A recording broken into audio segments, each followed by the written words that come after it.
Good morning. 10 के दमदार trades में आपका स्वागत है। वीरोर में रहेंगे आधे घंटे आपके साथ और हमारा साथ देने के लिए रचना वैद्य और सचिन उत्तेकर पिछले शो से बने हुए हैं। मार्केट एक्सपर्ट अमित सेठ और जतिन गीडिया जुड़ेंगे अपनी फ्रेश ट्रेड्स के साथ और एग्जिट पोल के बाद बाजार की कमाई वाली थीम पर बात करेंगे प्राइम सिक्योरिटीज़ के मैनेजिंग डायरेक्टर एन जय कुमार के साथ। लेकिन आज पहले मार्केट पर एक नज़र और लोअर लेवल से अब मार्केट में वापस एक रिकवरी आनी शुरू हुई। बैंक निफ्टी 1450 पॉइंट ऊपर, मिड कैप इंडेक्स 1450 पॉइंट ऊपर, एडवांस प्लान अभी भी 5:1 का।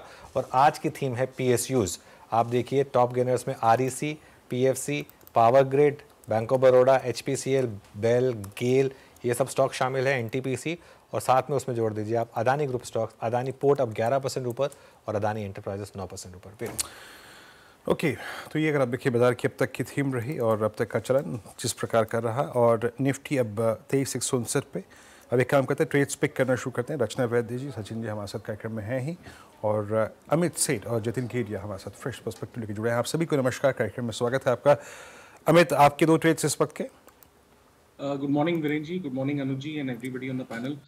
वीरेन जी, दो ट्रेड्स इस समय के। पहला रहेगा पीएनबी। पीएनबी ने आज गैप अप के साथ एक ओपनिंग की है। स्टॉक कई दिनों से 10 और 20 डेमो पे कंसोलिडेट कर रहा था। बोलिंजर बैंड्स देखे तो उसके बाद आज उसके आउटसाइड आज कंटिन्यूअसली ट्रेड कर रहा है, तो काफी स्ट्रेंथ दिखा रहा है। लगभग 134.85 का इसका प्राइस है। टारगेट्स रहेंगे 143 के और स्टॉप लॉस रहेगा 131 का। दूसरा स्टॉक जो मैं सेलेक्ट करूंगा that is other than public sector, Bharti Airtel. मुझे भारती एयरटेल का स्ट्रक्चर काफी पॉजिटिव लग रहा है यहाँ पे। जिस हिसाब से स्टॉक में एक छोटे से फॉलिंग चैनल को क्रॉस करके 1400 के क्रूशियल लेवल को क्रॉस किया, ऑल टाइम हाई पे ट्रेड कर रहा है, तो यहाँ पे स्ट्रक्चर और मोमेंटम इज वेरी पॉजिटिव। 1390 का स्टॉप रहेगा भारती पे और 1450 के टारगेट रहेंगे भारती एयरटेल। ओके, तो ये हो गई इस समय अमित जी की पिक्स। अब चलते हैं सचिन के पास। सचिन, आपकी fresh picks. Good morning Anuj ji once again, good morning Virendra ji and good morning to all the panellist. मुझे लग रहा है यहाँ पर थीम काफी वेल डिफाइंड है। जिस तरीके से मोमेंटम अभी भी बना हुआ है पीएसयू बैंक्स में, तो मुझे लग रहा है यहाँ पर बैंक ऑफ बड़ौदा का जिस तरीके से डेटा है, आई थिंक अपर रेंज लगभग अराउंड 300 तक की अभी भी अवेलेबल है। एंड यहाँ पर जिस तरीके से वापस एक फ्रेश रिन्यूड मोमेंटम बन रहा है, तो आई थिंक 287 के आसपास अभी भी फ्यूचर्स में खरीदारी करने की सलाह होगी।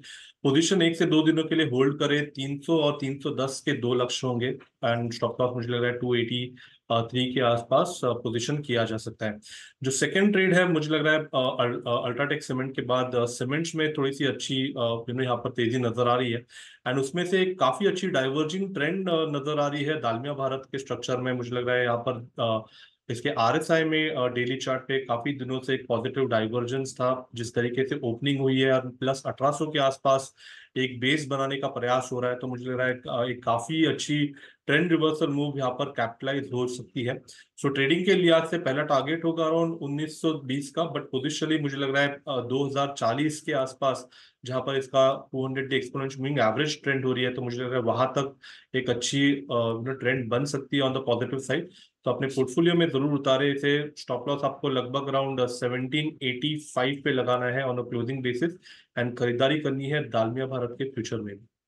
ओके, ये दो ट्रेड्स आपके। जतिन, आपके दो ट्रेड्स। Good morning everybody. तो हमको लगता है कि पॉजिटिविटी कंटिन्यू रहेगी, पीएसयूज फ्लेवर में रहेंगे। बैंक ऑफ बड़ौदा कॉमन हो गया है, तो मैं गेल के साथ जाना चाहूंगा। गेल में अभी हमने देखा है कि 2 महीने का कंसोलिडेशन ऊपर की तरफ ब्रेक हो रहा है, तो हमें लगता है कि next leg of the up move start हो चुका है। जो ये स्टॉक को 235 से लेके 242 तक लेके जा सकता है। 208 का एक स्टॉप लॉस सजेस्ट करना चाहूंगा। तो गेल हमारी पहली पिक रहेगी। जो दूसरी पिक थी वो बैंक ऑफ बड़ौदा थी, लेकिन वो कॉमन हो गई। लेकिन मैं लेवल्स फिर से बता देता हूँ। हमारे जो टारगेट रहेंगे वो 315 के रहेंगे और स्टॉप लॉस में 276 का सजेस्ट करना चाहूंगा। और एक जो पिक है वो अल्ट्राटेक सीमेंट पे रहेगी। अल्ट्राटेक सीमेंट में हमने देखा है एक फॉलिंग चैनल में से ब्रेकआउट आया है आज के ट्रेडिंग सेशन में, तो हमें लगता है 11,200 11,500 के टारगेट के लिए बाय किया जा सकता है। स्टॉप लॉस रहेगा 10,200। ओके रचना जी, अब आपकी दो ट्रेड्स इस समय की। जी, मेरी पहली ट्रेड रहेगी एसबीआई में। एसबीआई के फ्यूचर्स को हम लॉन्ग करेंगे। 888 पे है। हम अगर यहाँ पे 880 का एसएल लगाए तो बहुत जल्दी ये 900 को क्रॉस करता हुआ हमें नजर आना चाहिए। And with in a month और टू ये 4 डिजिट पे भी काउंटर जा सकता है। पोजिशनली भी ये बाय है। ऐसे डिस्क्लोजर हमारे क्लाइंट्स के पास भी है। एंड दूसरा जो मेरा काउंटर रहेगा वो रहेगा अदानी पोर्ट्स। अदानी पोर्ट्स में भले ही 11% का मूव है अभी फ्यूचर्स पे, लेकिन ये और ज्यादा ऊपर जा सकता है। 1600 पे है, अगर हम इसमें 1580 का एसएल लगाए तो ऊपर की साइड पे 1530 सॉरी 1630 एंड 1650 की तरफ ये काउंटर जाता हुआ हमें नजर आ सकता है। ओके, तो चलिए ये इस समय की ट्रेड्स। अब बात करते हैं इस समय आपको करना क्या है, क्योंकि एग्जिट पोल से मार्केट का जोश हाई है। Nifty, Sensex, Nifty bank, mid cap सब पहुंच गए हैं रिकॉर्ड हाइस पर। इस मार्केट में बिग थीम बताने के लिए प्राइम सिक्योरिटीज़ के मैनेजिंग डायरेक्टर एन जयकुमार हमारे साथ हैं। एक ऐसे शख्स जो शायद पिछले 5 साल में एक अनअडल्टरेटेड बोल रहे हैं। पिछले 5 साल में मेरी जब भी जेक से बात हुई है, कभी भी उन्होंने कोई नेगेटिव मार्केट पर व्यू रखा नहीं। और पीएसयूज़ में सबसे पहले जो कुछ लोग पीएसयूज़ में बड़ी थीम आइडेंटिफाई की थी, उनमें सबसे आगे जिनका नाम आता है उनमें से एक एन जयकुमार हैं। तो उनसे बात करते हैं। जेक्स, गुड मॉर्निंग। बहुत बहुत शुक्रिया हमारे साथ स्टूडियो में जुड़ने के लिए। तो एग्जिट पोल जो बता रहा है, अगर वही एक्चुअल रिजल्ट भी आया तो क्या यहाँ से शॉर्ट टर्म में, मतलब लॉन्ग टर्म की तो हम बात करेंगे, लेकिन शॉर्ट टर्म में क्या एक स्कोप है निफ्टी के पास और ऊपर 24,500 तक भी जाने के लिए? क्योंकि मार्केट में नॉर्मली एक्सेसेस होते हैं जब भी कोई बड़े इवेंट होते हैं। तो सबसे पहले शुक्रिया मुझे इनवाइट करने के लिए। मैं ये बोलूँगा कि एक पुरानी कहावत है कि जब आंख खुली तब सवेरा। बिल्कुल। तो eight this point in time मैं ये कहना चाहूँगा कि जो हो चुका है उसको बेस और उसको मद्देनज़र रखते हुए अगर आगे चलते हैं तो वी नो कि 5-10 साल का एक बहुत मतलब अग्रेसिव बुल मार्केट आगे नज़र आ रहा है। इमीडिएटली क्या होगा ये कहना मुश्किल है, लेकिन अगर आप ये समझें कि policies will continue, in fact if anything they will get accelerated, क्योंकि जो नंबर्स आई हैं, जो the way they have been approaching policy making, मुझे लग रहा है कि जितना हम लोग एस्टिमेट कर सकते हैं उससे ज़्यादा बड़ा बुल मार्केट आएगा। क्योंकि इसमें इन्वेस्टेड रहना ही समझदारी की बात है। अगर आप ये सोचें कि बिल्कुल कंफर्टेबल है कुछ भी इन्वेस्ट करके कहीं भी चले जाओ, वैसा नहीं है। Whether it is capex theme, जो बहुत बड़ा थीम इंडिया में निकला है मैन्युफैक्चरिंग और कैपेक्स का, मेरे हिसाब से उसमें सबसे ज़्यादा अपने को अपॉर्चुनिटीज़ मिलेंगी। तो ऐसा है कि बहुत ही अगर उत्तेजित होकर हम इन्वेस्ट कर लेते हैं कि कल के एक दिन ही अपने को इन्वेस्ट करने के लिए, तो कल भी कर सकते हो और आप ये भी कह सकते हो कि मुझे रिटर्न्स मिलेंगे, लेकिन रिटर्न्स कल के दिन या उसी हफ्ते मिलेंगे ऐसा नहीं हो सकता। आई थिंक ग्रेटिफिकेशन जो बोलते हैं हम इंग्लिश में, that gratification could happen over a period of time. तो कल के मतलब markets have run up on the face of it, valuations are rich, और हमको ऐसा लगता है कि अपॉर्चुनिटीज़ अभी भी हैं।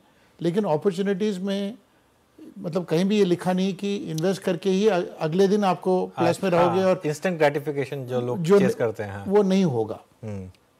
हो सकता है कि कुछ अपॉर्चुनिटीज़ ऐसे हों कि जो आपने मतलब बिल्कुल छोटे स्टॉक्स आपने उठा लिए मतलब जिसमें किसी की नज़र नहीं हो।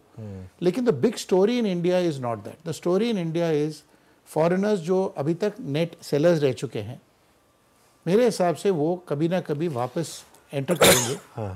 बट जो बहुत बड़ा थीम जो मैं बोलता हूँ है कि India will remain optically over valued. Means देखने को आपको ओवर वैल्यूड लगेगा कंपेयर टू एनी पैरामीटर जो आप लोगे for I think the next 5 to 10 years। So that is the theme. आपको ये मान के चलना पड़ेगा कि कुछ भी ऑप्टिकली आपको सस्ता नहीं मिलेगा। एंड अगर ऑप्टिकली अगर एक्सपेंसिव है तो उसमें अपने को we need a little guts, तो थोड़ी जिगर की ज़रूरत है कि आप जाके फिर भी इन्वेस्ट करोगे। क्योंकि ऐसा इन्वेस्टमेंट में कहीं लिखा नहीं कि आप बिल्कुल कंफर्टेबल फील करोगे and you will make multi bagger returns. You have to feel uncomfortable. तो what was expensive, what was inexpensive yesterday may become more expensive and may continue to be, but you have to be used to the fact कि whether you or your foreign investors इनको expensive market में ही खेलना पड़ेगा over the next 5 to 10 years। अगर ये मान के चले then you can work out the individual themes। But to answer your first question, whether immediately आपको गेन्स आएंगे, इसका कोई गारंटी नहीं है। ओके, इमीडिएटली गेन्स आएंगे इसकी कोई गारंटी नहीं है। अच्छा, मीनवाइल एक बार निफ्टी पीएसयू बैंक इंडेक्स लेकर आइए आप जरा, क्योंकि यहाँ पर अब सेकेंड राउंड ऑफ बाइंग शुरू हो गई। देखिए आज जो भी होना है उसमें सेकेंड राउंड ऑफ बाइंग ये वाला। अब देखिए index 6.5%, Nifty PSU bank index, SBI obviously सबसे बड़ा कंपोनेंट है इसका, SBI लीड कर रहा है। BOB ऑलमोस्ट सर्किट हिट करने वाला है, 7% SBI ऊपर है, BOB 9% ऊपर है। सरप्राइजिंगली PNB अभी भी काफ़ी पीछे है, लेकिन शायद अब वो कैचअप मूव आए इन सब स्टॉक्स में। हाँ PNB में भी आना थोड़ा शुरू हुआ है, लेकिन अभी भी ये 5% ही ऊपर है। ये एक ऐसी स्पेस है, मुझे याद है जब आपसे मेरी 2 साल पहले बात हुई थी, तब मैं CNBC TV18 में हुआ करता था एक्चुअली, 3 साल हो गए इस बात को। तब आपने पिक किया था PSU बैंकों को, और आपने कहा था कि खैर पूरे PSU बास्केट को, लेकिन PSU बैंकों को। और तब आपने सोचा होगा कि इस तरीके की रैली आएगी और इस तरीके की सस्टेनेबल रैली PSU बैंकों में आएगी, और अब क्या करना है यहाँ पर? जो स्टॉक्स हमारे पोर्टफोलियो में है वो तो मैं उसको छू नहीं रहा हूँ, क्योंकि बुल मार्केट में टॉप ढूंढना बेवकूफ़ी है और बेयर मार्केट में बॉटम ढूंढना नासमझी का एक बहुत बड़ा एग्जाम्पल है। So if you keep that in mind, सारे जो टेलविंड्स हैं, वेदर रिकवरीज हो या interest rate seem to have peaked out, या उनके जो जो जो बोलते हैं बैंकों को क्लीनिंग अप करना, इन सब में the PSU banks have been leading the way, and the kind of RBI oversight that there has been, I think RBI has done a wonderful job, at least इनको और इन सबको, इनके bonds और इनकी debt rating भी अभी upgrade हुई है recently 2 हफ्ते पहले। तो keeping all this in mind, I think इनमें upside तो है ही, but we must assume that upside here may not be as much as been seen earlier, क्योंकि अभी organic upside रहेगा, because many of these are now quoting close to 1.2, 1.3 times book, and whether bank should quote beyond 1.5, 1.75, ये भी एक मतलब चर्चा का विषय है। और private sector banks also are quoting now, the rich private sector banks are quoting close to 2.5, 3 times book.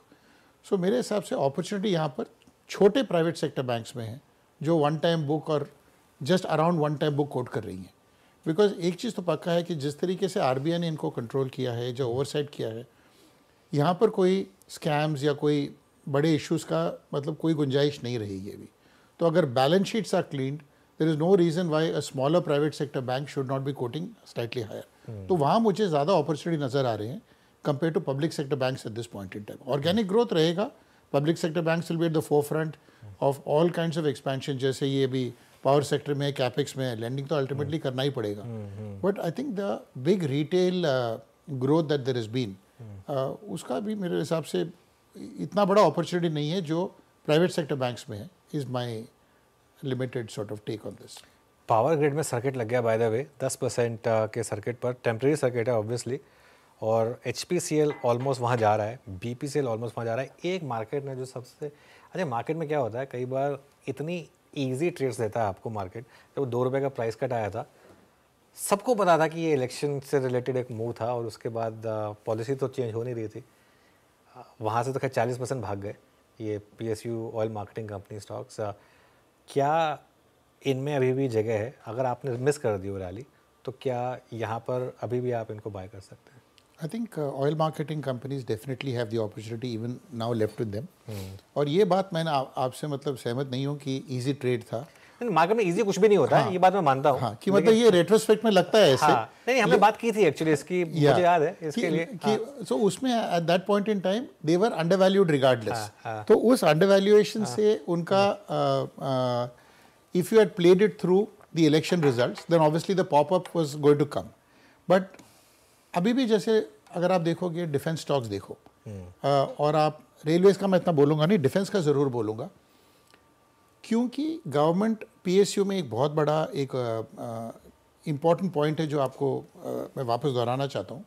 बात कर चुके हैं कि orders can come on a nominated basis, मतलब government can give orders to a PSU without the need for bidding. तो अगर इस government को ऑर्डर्स देने हैं, defence is the first space way they will give orders to. So आज भी अगर आप 4,000 करोड़ का नफ़ा हिंदुस्तान एरोनॉटिक्स कर चुका है लास्ट क्वार्टर में, अगर उसको एनुअलाइज करें तो 16-17 हज़ार करोड़ आता है विद सम ग्रोथ से 20,000 करोड़। 20,000 करोड़ का और मार्केट कैप देखो तो 20 PE से कम है आज भी। तो growth can come in some of these spaces. Railways में उतना मेरे को कॉन्फिडेंस नहीं है, बट डिफेंस में डेफिनेटली कॉन्फिडेंस है, ऑयल मार्केटिंग कंपनीज में कॉन्फिडेंस है, PSU banks में organic growth रहेगा. So I think we'll have to look at individual pockets. But I think metal space can give the PSU metal space. Her metals company में आप 3 चीज़ें मान सकते हो. एक mining rights है, एक metal manufacturing business है और एक real estate है. तो अगर आप BEML या बाकी VSNL इन द पास्ट इनको अगर उदाहरण के तौर पे अगर आप लेते हो तो वहाँ पर डीमर्जिंग ऑफ रियल एस्टेट होता ही है. तो अगर आप ये मानो कि metal companies will consolidate to become one, mining companies could consolidate to become one etcetera, तो the biggest opportunities can be in some of the natural resources companies in the PSU space. तो वो एक मतलब I am just trying to narrow the thing down to that. So this is as far as PSU is concerned. And the private sector space, क्योंकि market का level इस election के बाद it has move to higher range. Higher range है तो सब कुछ में रिवैल्यूएशन होगा. आज के दिन आप भले ही PSUs की रैली देख रहे हो, but lot of the other spaces like commodities, like for instance pharma, इन सब में तेजी रहेगी. Levels have moved higher. तो इसमें after tomorrow may be 48 hours later you go back to normal ground up bottoms up stock picking. But at least for the moment, you should be clear that some of these will get re-rated structurally higher, and then you have to start doing stock picking again. बिल्कुल. अच्छा जी, एक चीज़ और मुझे आपसे पूछनी थी, क्योंकि हालांकि आपने बीच में से एक रियल एस्टेट बोल दिया, मतलब वो ऑब्वियसली उससे रिलेटेड नहीं था जो सेक्टर था, लेकिन मैं रियल एस्टेट और एंसिलरी स्पेस पर आना चाह रहा था. अब देखिए पैसा कहाँ बना है. पैसा बनाया लोगों का पॉलीकैप जैसे स्टॉक्स में, एस्ट्रल जैसे स्टॉक्स में, DLF जैसे स्टॉक में, सारे के सारे रियल एस्टेट स्पेस में. और बहुत लोग ये कहते हैं कि अभी भी शायद रियल एस्टेट का मार्केट कैप उतना नहीं है जितना होना चाहिए. DLF का ये एक जो पीक मार्केट कैप था, DLF अब तक उस पर नहीं पहुंचा है. क्या ये स्पेस अभी भी पैसा बना के देगी, कंसिडरिंग जो अंडरलाइंग इम्प्रूवमेंट हमने देखी है स्पेस में? I think as a sector कोई भी स्टॉक पिकअप कर लो पैसा बनेगा ऐसा नहीं है. I think we'll have to be very specific on stocks again, क्योंकि the wealth effect is kicking in. People are feeling richer.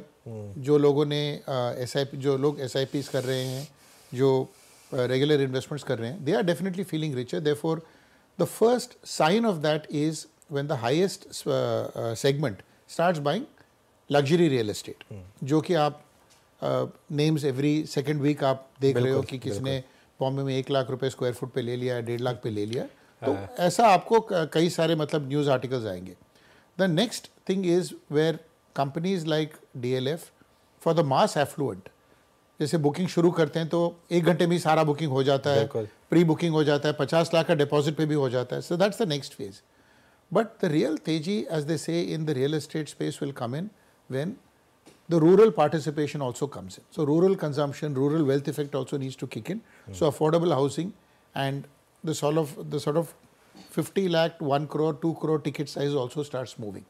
5 crore, 7 crore वाले houses definitely बिक रहे हैं बड़े शहरों में, लेकिन उन्हीं शहरों में अगर छोटी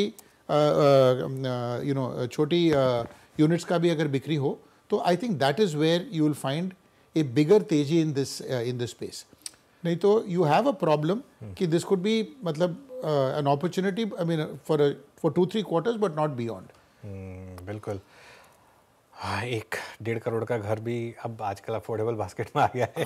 दैट इज ये भी एक तरीके से आपको बता रहा है कि जो हमारी भारत की ग्रोथ हुई है. बिल्कुल, है ना. मतलब क्योंकि 2-3 साल पहले तक मतलब ये 20-30 लाख की ब्रैकेट मानी जाती थी. अब मैं 1.5 करोड़ अफोर्डेबल में नहीं ले रहा हूँ, बट वो टिकट साइज का बोल रहा हूँ कि 5-7 करोड़ तो हम देखते आ रहे हैं, बट वो 1.5 से 3 करोड़ वाले हाउसेस जो अफोर्डेबल में नहीं आते हैं, but people are inching up towards that.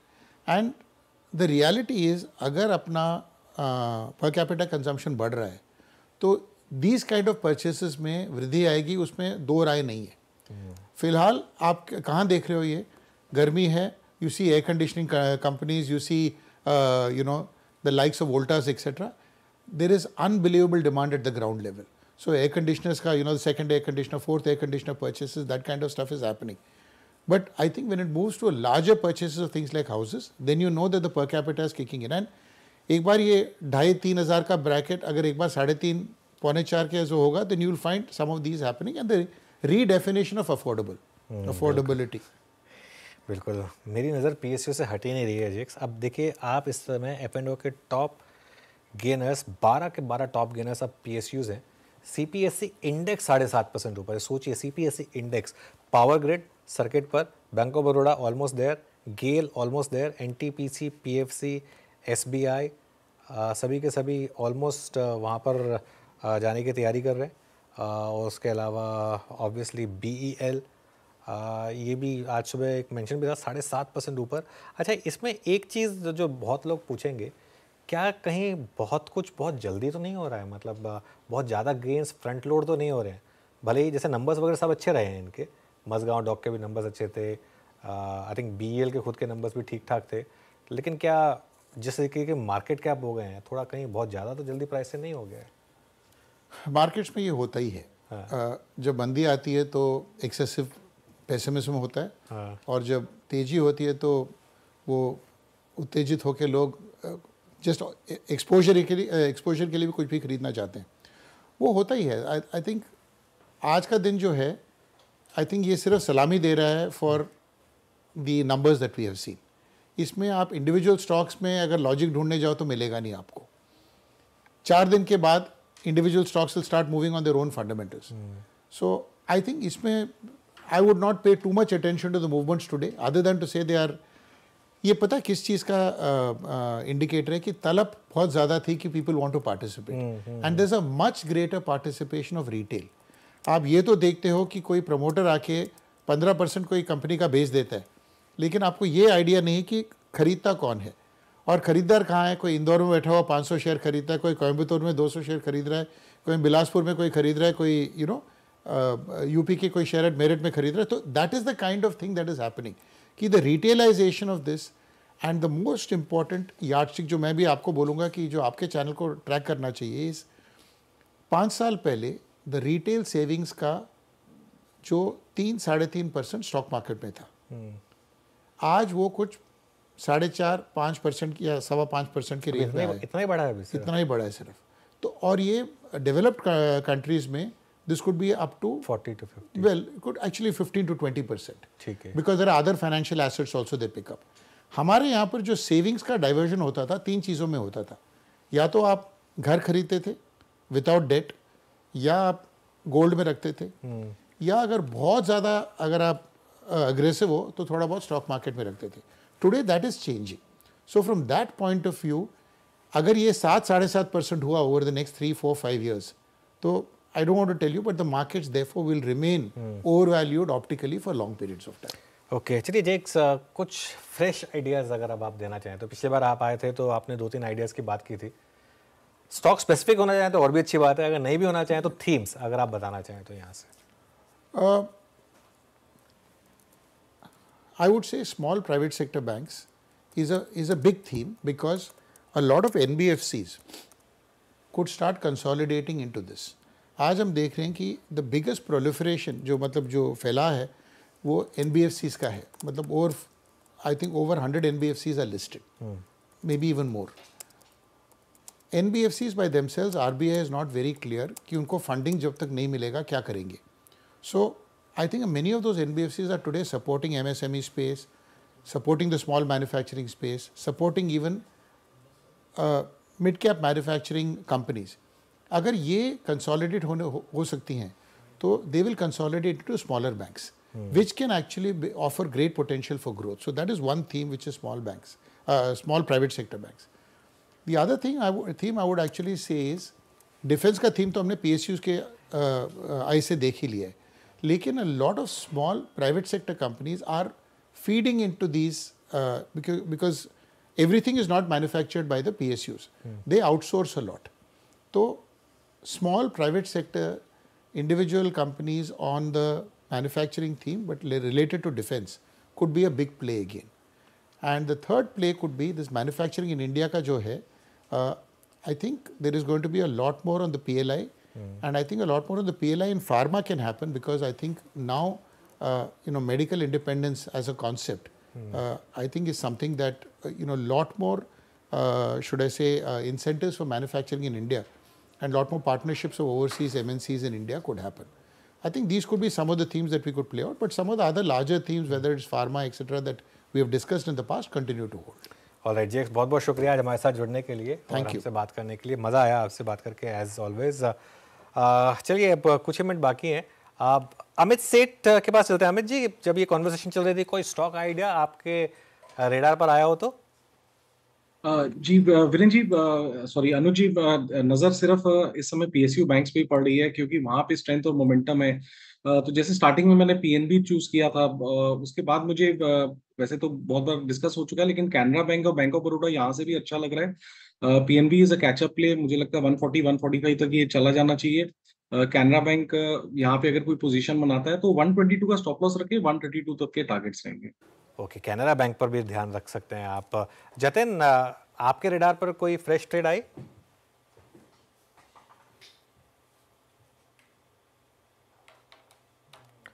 Jatin, आपसे पूछ रहा हूँ अगर आपको कोई स्टॉक्स पसंद आया हो। या सो फ्रेश ट्रेड में मेरे को लगता है कि ऊपरी स्तरों से आईडीबीआई बैंक में थोड़ा मोमेंटम लॉस आउट हुआ है, लेकिन मेरे को लगता है कि एक क्रूशियल कंसोलिडेशन ब्रेकआउट होने को है। इसके लिए मैं आईडीबीआई में एक प्रीएम्प्टिव ट्रेड लेना चाहूंगा। मेरे को लगता है कि अगले 2 से 3 दिनों में ये अराउंड 100 तक जा सकता है। इसमें मैं 86 का एक स्टॉप लॉस लगाऊंगा और 100 के टारगेट के लिए लॉन्ग साइड की तरफ आईडीबीआई बैंक बाय करने की सलाह दूंगा। ओके, बहुत बहुत शुक्रिया आज हमारे साथ जुड़ने के लिए। हमें तो जतिन आपका। नीरज जी स्टूडियो में आ गए हैं। निफ्टी 650 पॉइंट ऊपर। देखिए, ट्रेडेबल रेंज के अभी भी हम हाई पॉइंट पर ही हैं। जहाँ खुले थे वो खैर अलग चीज़ थी, उस पर कोई ट्रेड नहीं ले पाया होगा। ट्रेडेबल रेंज के अभी भी हाई साइड पर हैं और पीएसयूज़ में आग लगी हुई है इस समय। और पीएसयू इंडेक्स इस समय, जी हाँ, इंडेक्स खुद का सर्किट लगाने को तैयार है। 8% सीपीएससी इंडेक्स ऊपर है इस समय नीरज जी। और ये देखिए, इसमें अगर आपने खुलने के बाद भी स्टॉक चेस करें आज तो मोमेंटम मिला है वहाँ पर भी। करेक्ट, तो बड़ी सॉलिड रैली अलग अलग पॉकेट्स में और इंडेक्स में। और अभी कल का इंतजार रहेगा, अभी कल भी बड़ी तेज़ी की हम लोग उम्मीद कर रहे हैं। तो खैर, दिन भर के ट्रेड में अभी और कुछ बहुत कुछ होना है, हम सब पे चर्चा करेंगे, लेकिन शुरुआत करते हैं ट्रेडर्स हॉटलाइन की। पहले हेडलाइंस और उसके बाद आपके सवालों के जवाब।